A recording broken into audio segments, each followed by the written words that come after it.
You can't go wrong with your mouth shut is what my grandma used to always tell me, and Ray J would have done well to mind those words.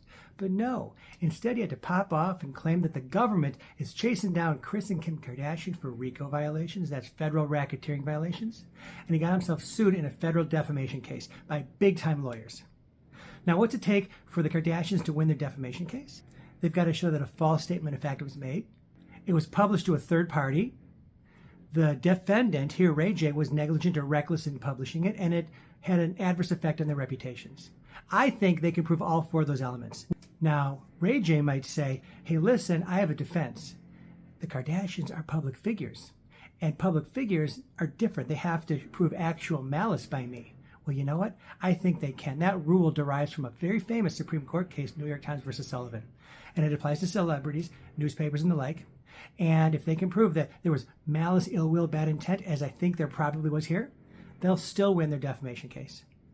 So you know what? Someone else who would have done well to mind my grandma's words was Amber Heard. Had she known just a little bit about what not to say online, she could have saved herself the $1 million that she paid Johnny Depp in settlement, and what's projected to be between $9 and $15 million in attorney's fees for defending herself and losing. Now I hit defamation hard, as in what not to say so as to stay out of trouble, unlike Ray J, unlike Amber Heard, in my forthcoming book, Your Lovable Lawyer's Guide to Legal Wellness, Fighting Back Against a World That's Out to Cheat You. I take a real deep dive into defamation, what you need to know to stay out of trouble, and if somebody defames you, what you need to know to go after them. Little legal wellness, little legal aptitude, little legal awareness is something everybody ought to know. Ray J didn't, Ray J's in trouble, and Ray J's probably gonna lose.